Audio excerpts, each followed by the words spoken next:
Welcome to Saltwater Aquarium Radio, the podcast that brings you saltwater aquarium information, tips, and stories to help you become more successful with your own salty venture. Now here's your host, Jeff Hesketh. What's going on, guys? It's Jeff, and this is the Saltwater Aquarium Radio Podcast, episode number 28.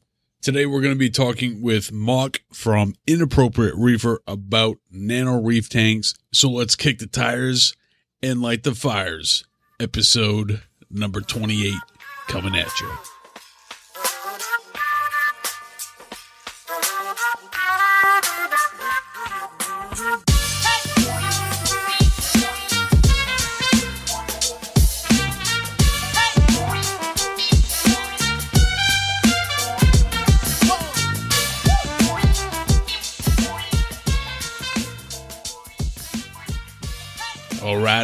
All right. Episode number 28. And today we're going to be talking about Nano Reef tanks. What is the upside of Nano Reef tanks? What's the downside of them? And we're going to be doing that with Mock from Inappropriate Reefer. And if you don't know who Inappropriate Reefer is, you are definitely missing out, because Mock is putting up some of the best content. And I'm not just saying that because he's on this podcast. I'm a YouTuber myself. I would like to put videos out there like this guy. He's putting some of the best content together. It's educational, it's fun, and he's sharing his love for the hobby with everyone that is willing to watch. But before we jump into our interview with Mr. Inappropriate Reefer, I have an ask for you. If you've enjoyed this podcast at any point, if this podcast has helped you with your saltwater aquarium keeping abilities and all that great stuff, please leave a honest 5-star review on whatever platform you are listening to this podcast on.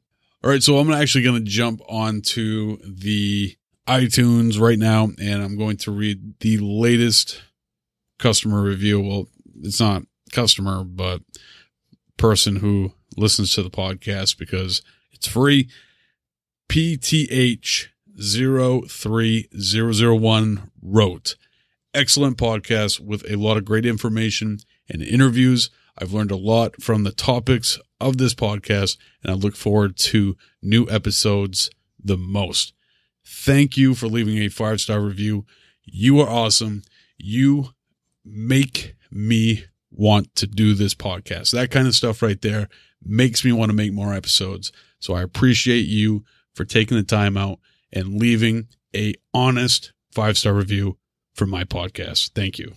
All right, guys. So let's jump into my interview with Mock from Inappropriate Reefer about Nano Reef tanks. Mr. Inappropriate Reefer, welcome to Saltwater Aquarium Radio. Why don't you start off by telling us about yourself? Hey, thank you for having me on, Jeff. Of course, yeah. So I have been in the saltwater hobby for a pretty long time. I'll say close to 14 or 15 years. And to be honest, I have not done things properly for maybe 11 or 12 years. What I mean by that is that I would do things like, I'm using tap water, right, to run a reef tank. And a lot of people say that's a big no-no. It did happen. It worked out, but I have algae all the time. So that kind of paint the picture of where I came from. Things kind of just happen and I go along with it. And it's not until the latest more serious tank built maybe 3 years ago that I started learning a little bit more, learning how to do things properly, how to set up a proper reef tank. And along the way, I figured it would be good to document it. Initially for friends and family, I would film what's happening with the tank and I'll share with my friends. And then later on, somehow people started coming across these videos on YouTube and started making comments. A lot of them is kind of helping me along the way because I'll ask a question and be like, hey, this happened. What should I do? And people give me advice and stuff like that. And just kind of slowly snowballed into something a little bit more interesting. It's not so much only tank update now. Now I also talk about like events and stuff like that on the in video format. So that's kind of like me in a really it's like really as a nutshell in a nutshell. So what did your first saltwater tank look like, or how did you transition into saltwater? I grew up in Hong Kong, and in Hong Kong, space was a premium, so I used to keep freshwater fish tank. So fast forward to me moving to the U.S., I was in college, and I visited a local fish store thinking to start a new fish tank, a freshwater fish tank, and I had a friend with me at that time. So as soon as we walked into the store, we saw one of the reef tank, and in the reef tank, there's this tiny little bicolor blenny that just kind of like swim around, perch on like an urchin shell, and just kind of stare at you. And I just fell in love. I'm like, oh man, I want this. And that's when I learned that, okay, so this is saltwater. And I always thought that saltwater tank is super difficult. So I never even thought about it. But after seeing that fish, I really want to make it happen. So we talked to employees, and he kind of gave us education on what's involved with setting up a saltwater tank. 2 weeks later, me and my friend both bought a tank, and that's where we started. I actually have a very similar story. I was told by everyone that saltwater aquarium was too hard. It wasn't something even attainable. Basically, you were going to spend all this money, start a tank, and it was going to crash. It wasn't a matter of if, it was a matter of when. And I think it's funny that you kind of had the same experience, because I happened to walk into a store that had a saltwater aquarium, fell absolutely in love, and kind of had that in the back of my mind for a very long time before I made the jump. So it's kind of interesting how similar our story was as far as starting out. Yeah, I mean, can you imagine if there's no brick and mortar store for fish? You know, like how? Yeah, right. It's very, very important. Those local fish stores and how they bring people into the hobby. Very, very important stuff. Yeah, absolutely. So you've been in the hobby for 14 years. That's actually longer than me. I've been in the hobby, I think, around 12. What did your first saltwater tank look like? So my first saltwater tank is a tank that I picked up from that store. It's a 30-gallon standard tank. It has no sump. Okay, went through a couple of phases. So I think the longest is running. It has a hang-on-the-back filter. I have some sort of power head running it. There was a skimmer that did not work out too well. I think it was like a Red Sea Prism or something like that.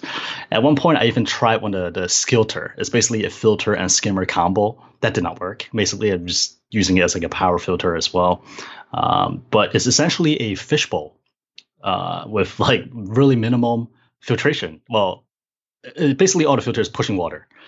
And I think I did water change maybe once every 2 or 3 months. But somehow it worked out. I think that's really thanks to me picking the hardier corals, like soft corals, LPS. I didn't even touch SPS back then. But certain things will outcompete others, and they'll just dominate the tank. And I realized that that's actually the look I really like. I know a lot of people like to have a lot of different types of corals in there. But for me, at least, the trend that it came from, it seems to be like, okay, I maybe started out with a couple of different corals, and certain type just seems to take over. I like the fact that it happens, the way it looks more natural. So my first tank is kind of like that. Basically, it's a standard 30 with like no sump, and it's basically dominated by a few big pieces of corals. Again, very similar story. Mine was a 55. I actually had the Aqua Clear. I had 2 Aqua Clear 110s hanging on the back. I had no sump. I had the bare minimum when it came to pumps, and I don't think I had I think I got a sea cone skimmer for a period of time. That didn't work. I found my first tank, I really avoided spending as much money as I possibly could, just the bare minimum of things, which really led me into the do-it-yourself road, but very similar background as far as how we got started. That's funny. Yeah, that's really interesting. And since then, I've had a 20-gallon extra tall tank that was meant for seahorses, which never happened, but it was cycled, got corals in there. And then I got a 10-gallon Nano. That's during my college years. I was living in the townhouse near campus. And then later on, I got a 65-gallon, also during this period of time. And all of these share the same kind of mentality. Basically, no sump. It's basically a large fishbowl with water circulation. And that's pretty much it. What did that first tank teach you? Oh man, lots of lessons. It taught me SPS is difficult. I did try to order like a pack of like 15 SPS. I was like, oh, that's a great deal. Let's do it. Oh, they all bleach out within like a week or two. It also taught me that sometimes less is more. Like the more I tweak with the tank, right, the worse it does. If I just ignore it, let it grow, yeah, sure, some corals is going to recede back, but others going to do really well because the parameter seems to fit those type, and it's just less is more.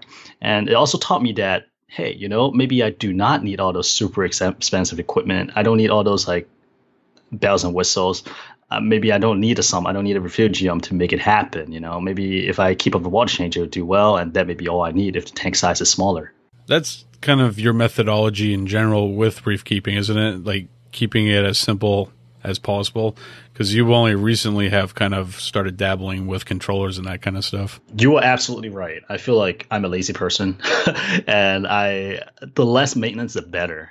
I don't mind doing water change because that's kind of, you don't have to think, just do it, right? That like grunt work is okay. But if you want me to think about it, do all the math, all the calculation, I would kind of put it off until I absolutely have to do it.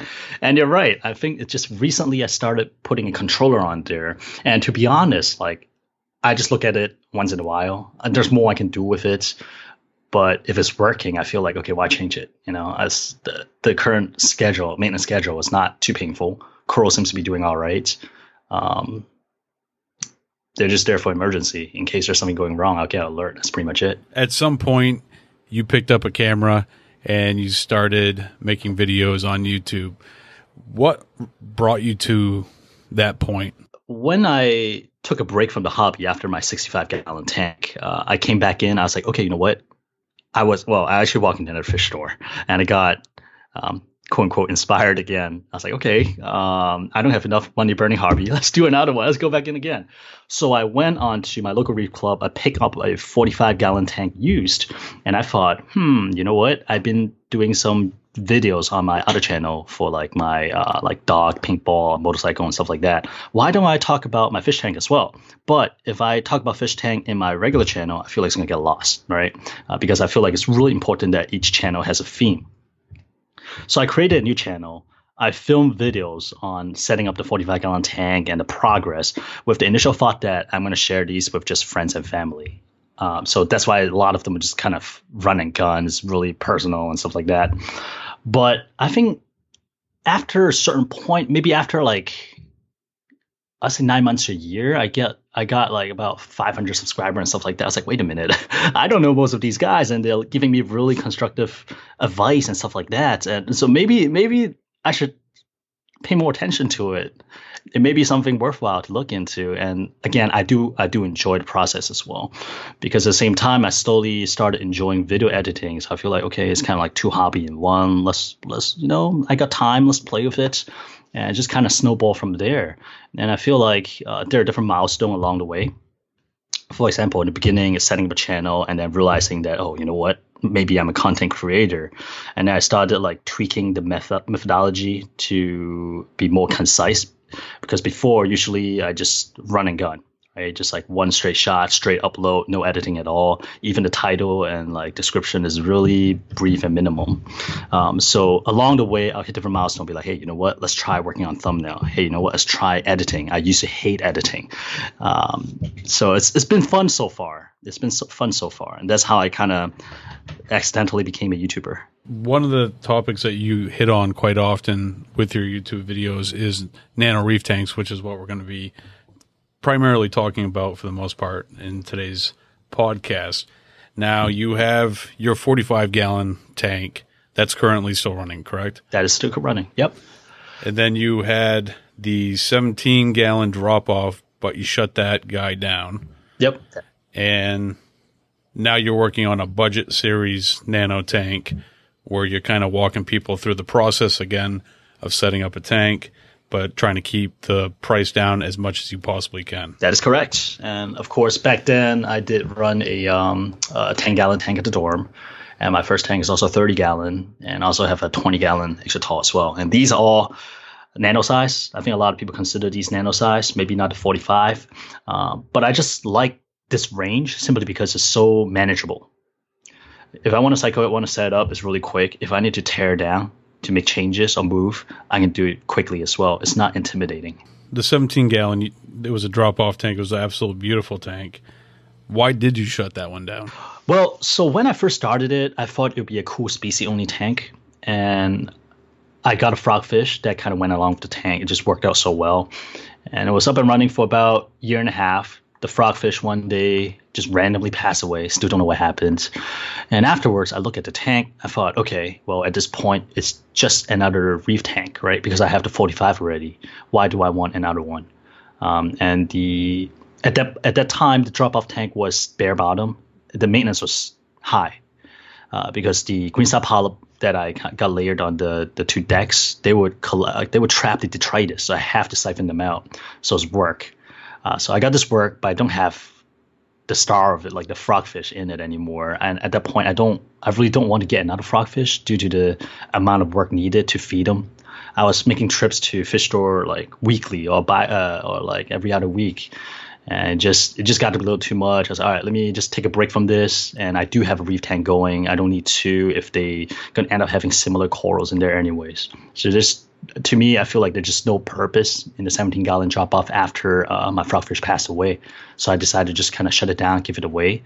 If I want another small tank, I'll just start another one because it's so easy to set up. So having as many nano tanks as you have started and have kept over the years, what would you say is the biggest benefit of a nano reef tank? I would think the ease of setup and breakdown.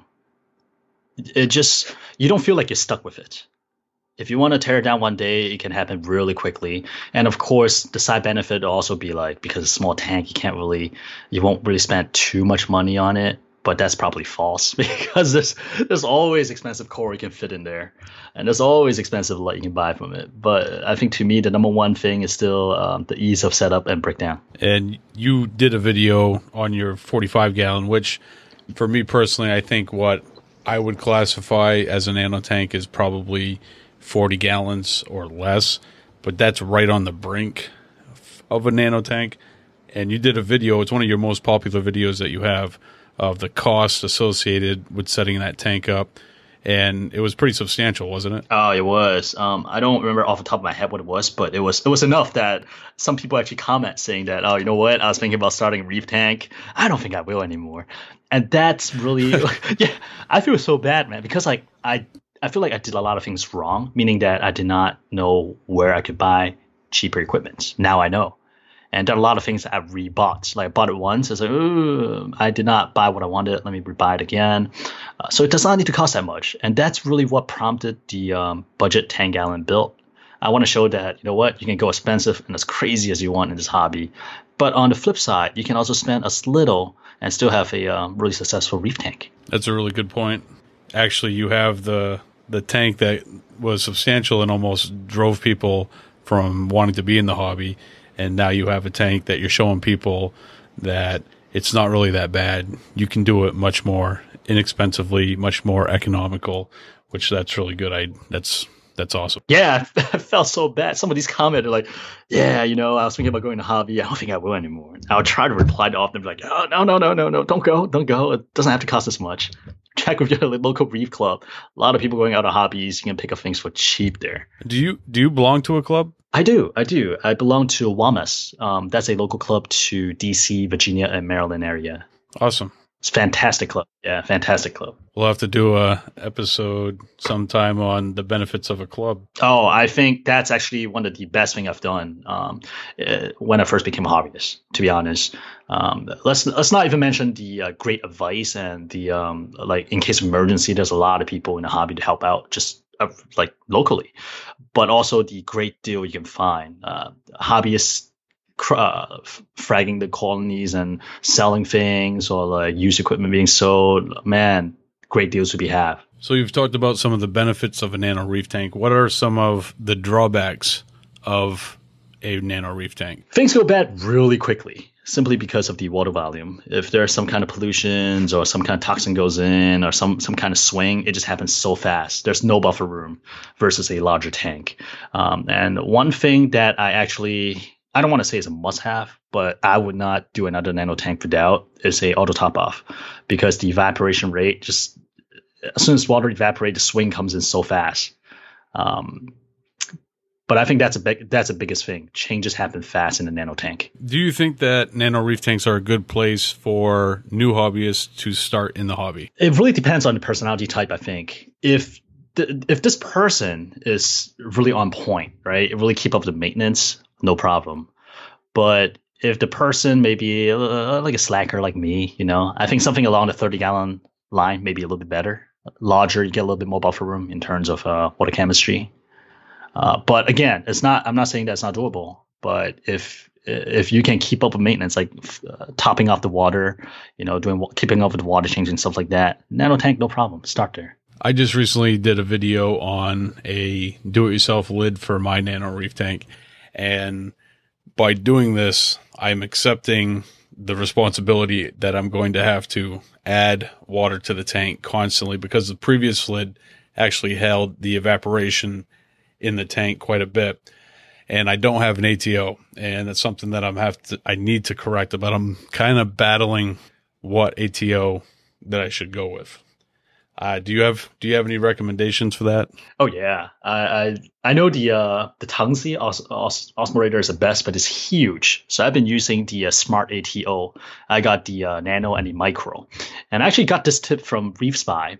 So this is actually one good thing about posting videos on YouTube, because you get suggestions and advice, right?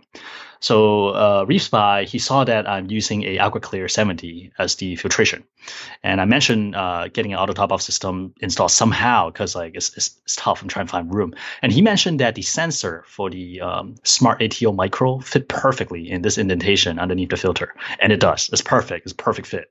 But I really like the Smart ATO series. I know there's some new ones coming out from different companies that's worth looking at as well. But for me, for the 45 and the 10-gallon, I'm using Smart ATO. What other kind of equipment is necessary? I know that for the most part, lighting, heating, water flow. But is there any other very important pieces of equipment for a nano tank, like you mentioned with the ATO, that is something that is a must? I'm kind of turning around looking at the 10-gallon budget bill right now. And to be honest, not really. The only other thing that I have is a refugium light. But even that is debatable, because a lot of people are saying that for a 10-gallon tank of refugium that small, it's not going to do much. So that's the part I'm experimenting with right now. But beyond the water circulation, which is a filter, the lights, and possibly the ATO, if you're lazy and don't want to keep up with the top off, and the heater, of course, I think that's pretty much it. I can't really think of anything else, unless you start getting algae issues and you need to run some GFO. That may be like a tiny reactor, may be nice, but no, I think that's it. So what do you do for maintenance for your tanks? Water changes. That's my main thing, and kind of wipe down the front and side glass with all the algae growth. I do have a refugium with the 45 gallons, so I would kind of pull them out once in a while. That's pretty much it. I mean, the 45 is pretty much running by itself. I don't need to touch too much. I'll say water change is probably the heaviest lift. How long has the 45 been up? It has been up for, I want to say 3.5 years. It started in January. Yeah, I think 3.5 years. So it's pretty much on cruise control at this point. It's on cruise control. Every time I rock the boat, something bad happens. So I try not to rock the boat. Consistency is the key. That is the key. Livestock obviously is very important when it comes to nano reef tanks. Coral, probably not so much. Inverts, I'm sure there's some considerations that you need to make. But as far as fish go, what are ideal types of fish for a nano reef tank? That's a tough one. It also depends on what size nano. For example, the 45 gallon I guess anything above the 30 gallon range, you get a little bit more leeway. Clown's good, goby is good, cardinal is good.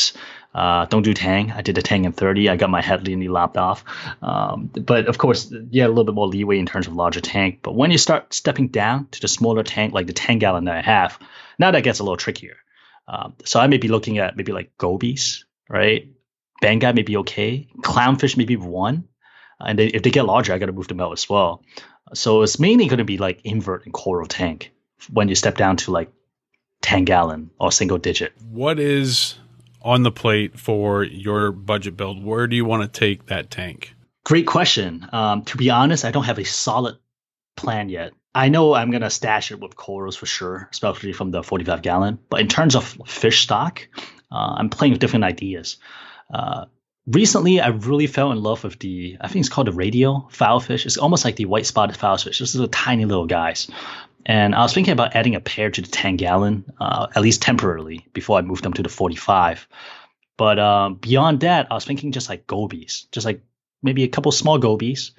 It's the star of that tank is going to be the inverts for sure, like shrimps. Maybe a small strip of sexy shrimps with some anemones that he can kind of chill on. I think that'll be kind of cool. I can't remember. I was watching a bunch of your videos before we jumped on the call. Is that tank bare bottom or does it have sand in it? It does have sand. I think there's pros and cons to sand and bare bottom. And since the last major tank I did was a 70 gallon, I went through the whole bare bottom thing. So this one, I figured, okay, let's do sand. And I also feel like because this 10 gallon build is pretty much to show people, the tank can be done cheaply. And I feel like I want to go with what most people will go with. And I feel like most people would probably want a tank with sand. So that's why I went with sand as well. I'm glad that you went with a different light. I know that you did a poll on what light to put over that tank. And most people suggested the Kessel 80A.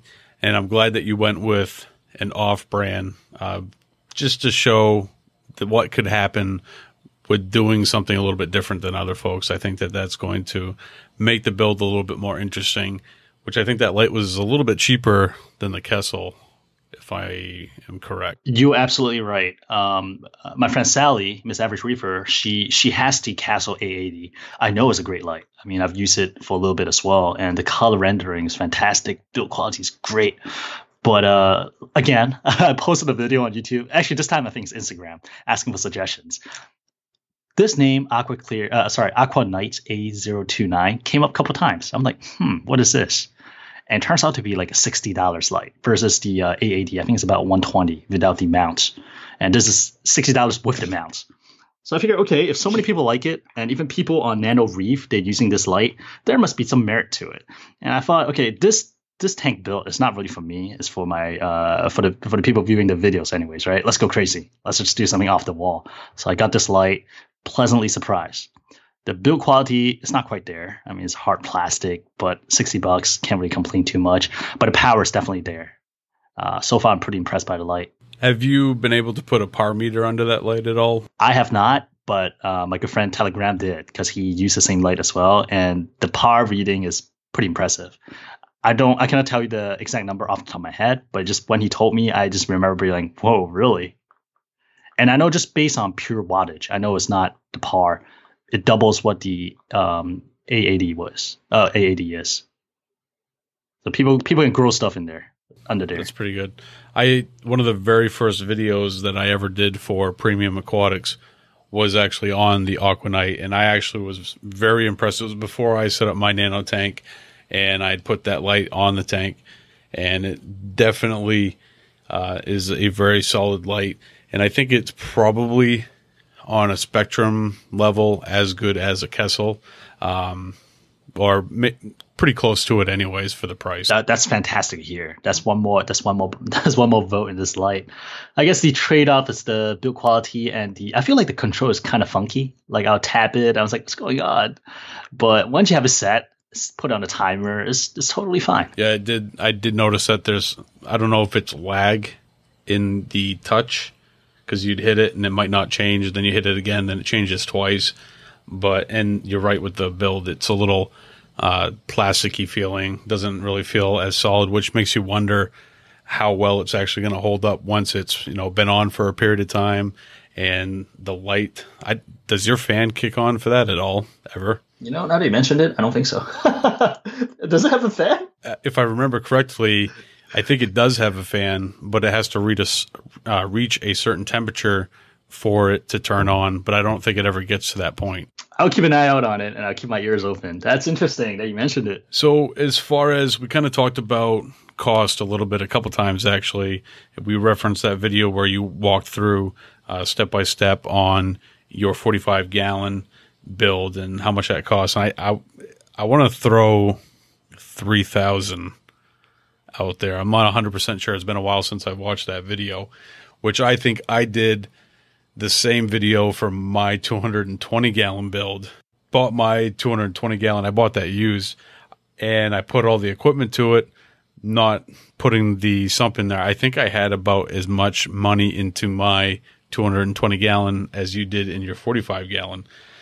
Do you think, and you've already kind of touched on this, but do you think that a nano tank, cost-wise, is a good place to start for beginners? From what I gathered and what I'm hearing, I feel like a larger tank, of course, it would cost more than a nano tank, but it's not like a straight line, like straight up. It's cost more, but not that much more.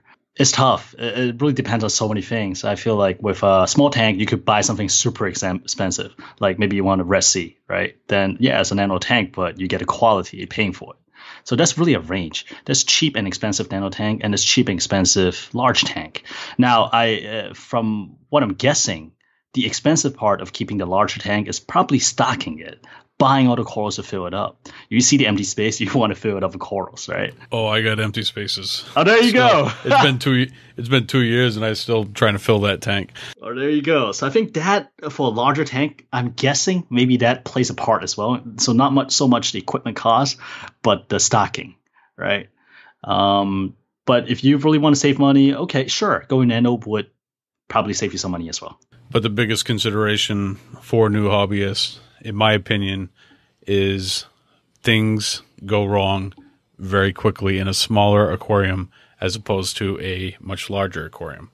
So what you're taking out of the picture and filling the tank and making it look like an actual reef, as in comparison to a large tank, you really need to be on top of it, which I guess is a good thing and a bad thing, as long as people don't become discouraged. But ultimately, I think if people keep that in the back of their mind, they can find success with nano reef tanks. You're absolutely right. With a bigger tank, I think you make a bigger mess. You know, it's harder to clean up. I mean, ultimately, that's if you have a 120-gallon, right? You did something wrong. This water comes on the floor. You get 120-gallon water, and you may be looking at like 120-gallon worth of like corals. That's that, right? Versus like a smaller tank. They're just more manageable. Much more manageable in that aspect, I think. And I feel like a good range, now everybody's going to have a different answer. A good range for people to start, I would think like maybe 30 to 60 gallon would be a great range for first tank. Definitely. I mean, if you take both of us into consideration, what you started with the 35 and I started with a 55. So somewhere in the middle there is probably the perfect place to start. I think so. Like, for example, Innovative Marine, they make a lot of different tanks around this range, like the 25 Lagoon. I mean, it's a little bit short of the 30, but 25 is still enough water volume to kind of play with. I think those all-in-one tanks, if I were to do it again, right, I think I would probably start one of those. So, Mark, thank you for being on the podcast and taking the time out for talking with us about nano reef tanks and everything else that you're working on with your brand. Where can people find out more about you? Yeah, so if for whatever reason you want to find out more about me, I'll be on YouTube as Inappropriate Reefer. I'm also on Instagram as Inappropriate Reefer. And these two platforms actually share really different contents. So definitely check it out. I'm kind of on Facebook as well, but I'm definitely not active on there. So mainly YouTube and Instagram. Awesome. Thank you so much for your time today. And hopefully we can get you on the podcast very soon to talk about the importance of clubs for hobbyists. Oh, I have a lot to say about it. I think they're huge. But thank you, Jeff, for having me on here. It's been a pleasure and a lot of fun. All right, guys. So that's going to do it for our interview with Mark and the subject of nano reef tanks. I hope to have Mark on the show again very soon to talk about clubs, because that's actually something I don't know anything about. I know that they are very beneficial and they help new hobbyists get started in this hobby, but that is a topic within the saltwater aquarium hobby that I just know nothing about. I'm not in a club, so I think that would be a really good subject for a upcoming episode of the Saltwater Aquarium Radio Podcast. All that stuff aside, definitely check out Inappropriate Reefer on YouTube. I will be putting links to all his handles in the show notes. So jump over to saltwateraquarium.com/SAR028. And what you're going to find there are the show notes to this episode. And I will be putting links to Inappropriate Reefer. I'm also going to be putting links to some of the topics that we talked about today and everything that we covered in this episode of the Saltwater Aquarium Radio podcast. So check it out, saltwateraquarium.com/SAR028. I'm also going to be putting this week's Mad Hatter's Reef video in there. So if you haven't checked that out yet, definitely check it out. That's a very interesting video that I put up this week, and I think it's going to help a lot of people out. It's probably something that we will talk about in a future episode of the Saltwater Aquarium Radio podcast, but that is a different podcast for a different time.